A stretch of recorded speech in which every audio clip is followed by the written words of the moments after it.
Attention, cette vidéo parle de reptiles, mais ne comporte que très peu d'images de reptiles. Si vous êtes venu pour ça, eh ben mince.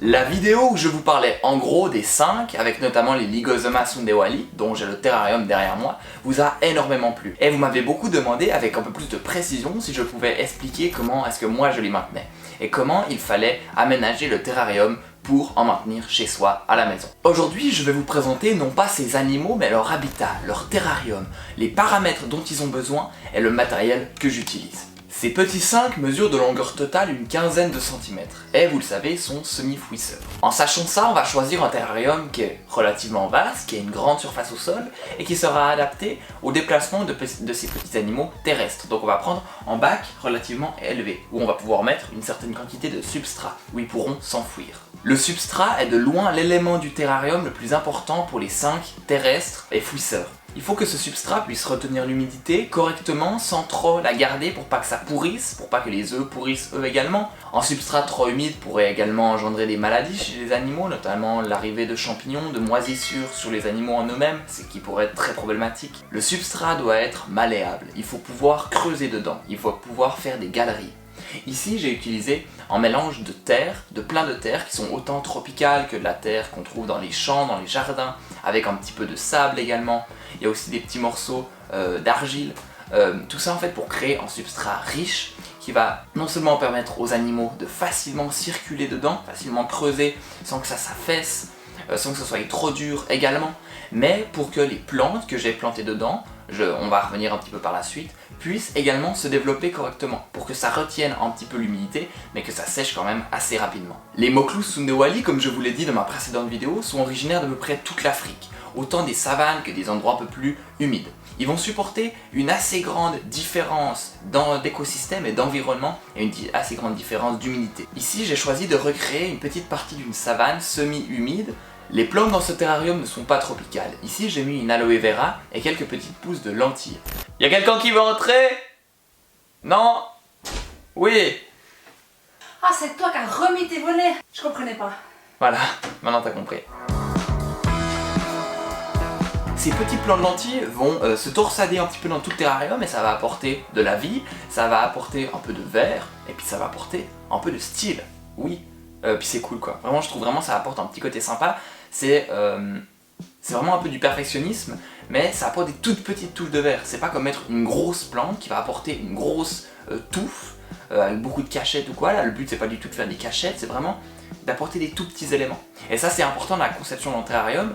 Le terrarium de mon Pogona par exemple, qui est juste en face, j'ai mis énormément de toutes petites branches en hauteur où le Pogona n'ira jamais. Mais c'est pour apporter toujours une autre dimension au terrarium et faire quelque chose de plus recherché, de plus semblable à la réalité. Allez vous promener dans une forêt, il n'y a pas que des gros arbres centenaires, il y a des toutes petites plantes, il y a des lierres, il y a des écorces, il y a plein de toutes petites choses et qui sont utiles à une autre échelle, pas forcément à l'animal que vous avez mis dedans. Ici, les lentilles ne sont totalement pas utiles aux Lygosoma, aux Mokloos sundewali, aux 5. Mais ils sont là, ça fait joli et c'est cool. Et voilà, c'est la création d'un écosystème dans sa totalité, pas uniquement pour l'animal dont on a mis dedans. La dernière phrase n'est pas très française, je crois. Bref. Les plantes ont par nature besoin d'humidité.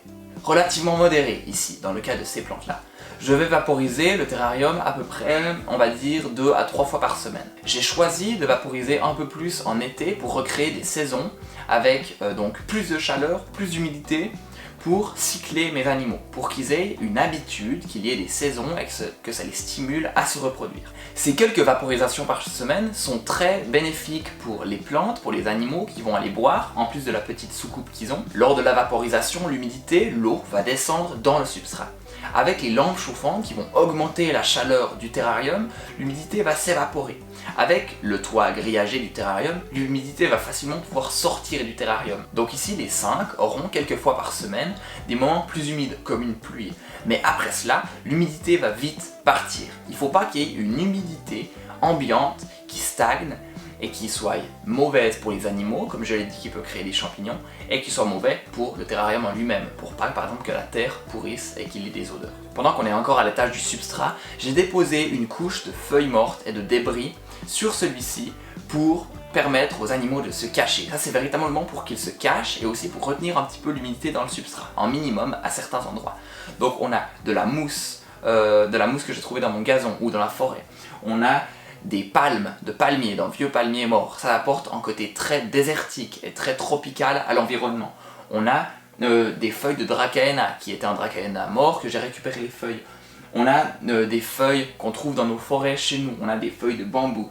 Donc c'est vraiment, l'écosystème a été créé en rassemblant toutes ces feuilles pour donner quelque chose de plus naturel. Pas avoir que des feuilles de chêne, par exemple. Dans le substrat, il y a beaucoup de collemboles, de cloportes qui vont participer à la dégradation du substrat et qu'un cycle se crée. Donc pour en venir à la structure du terrarium en elle-même, il y a deux grosses souches qui ont été mises sur ce côté-ci, et de l'autre côté, il y a un cep de vigne qui a été installé. Donc ces souches, elles permettent de créer beaucoup de cachettes dans leurs infractuosités, mais également de pouvoir grimper un petit peu, de s'approcher du point chaud, de choper les UV également. Le amas de souches que j'ai créé m'a également permis d'apporter une énorme quantité de substrat dans un coin du terrarium. Ici on a une bonne vingtaine de centimètres de substrat qui permet aux 5 d'évoluer librement dans leur environnement et de creuser à leur aise, à leur guise plutôt. Pour le décor de fond, très simple, une plaque de liège sur laquelle j'ai siliconé plein de grosses écorces. Ça permet de faire quelque chose de très naturel qui va garder un petit peu de chaleur, qui va permettre aux animaux de grimper, car oui, ils grimpent même si ça reste des animaux principalement terrestres, mais ils aiment beaucoup grimper. Mettez-leur des branches à disposition, vous verrez. Le décor de fond permet aussi aux animaux d'aller se cacher derrière les écorces. Alors ça peut paraître pas très bénéfique parce qu'on ne verra pas ces animaux, mais au moins ça leur apporte de nouvelles cachettes, et je préférerais toujours ne pas voir mes animaux, mais qu'ils soient en bonne santé, et qu'ils aient de quoi se cacher, plutôt que voir tout le temps mes animaux, mais qu'ils soient stressés. L'élément principal de ce terrarium qui amène la chaleur, l'éclairage et les UV est une lampe 50 watts de chez X-Reptile, donc c'est un constructeur suisse qui fournit un certain nombre de parcs zoologiques en Suisse également, et donc le matériel a fait ses preuves. Je commande pas mal de choses chez eux, comme par exemple la rampe qui m'éclaire ici, juste en face, celle-ci. Et c'est vraiment du matériel de très grande qualité. Alors c'est une lampe qui nécessite un ballast. Les ballasts sont très bien conçus chez cette marque parce que vous pouvez choisir pour combien de watts vous voulez, pour combien de watts ce ballast va être utilisé. Je m'explique. Ici j'ai une lampe de 50 watts, donc je vais régler mon ballast sur la petite molette, avec la petite molette comme on dit, sur 50 watts. Je peux utiliser ce même ballast pour une autre lampe qui aurait pu faire 35 ou 70 watts. Donc je n'aurais pas eu besoin de racheter un autre ballast. Cette lampe va produire une très grande quantité d'UVB, qui est très bénéfique à ces animaux qui, malgré qu'ils sont souterrains, ils vont quand même s'exposer parfois à la lumière naturelle pour assimiler le calcium qu'ils vont trouver dans leur proie ou que je vais additionner. En supplément, j'ai ajouté une petite lampe LED qui va permettre d'éclairer un peu plus fortement un coin du terrarium qui n'était d'après moi pas assez lumineux. La température au point chaud est d'à peu près 30 degrés, donc c'est vraiment très bien pour cette espèce. Ils vont s'exposer un petit moment s'ils veulent, et puis quand ils auront assez chaud, ils vont se remettre dans le substrat. C'est assez rare de les voir s'exposer, honnêtement. Ça ne veut pas dire que la température est élevée, mais ils vont des fois simplement faire sortir leur petite tête d'un petit endroit du substrat pour chauffer la tête, et puis après on va pas forcément les voir et ils vont repartir une fois qu'ils auront eu assez chaud.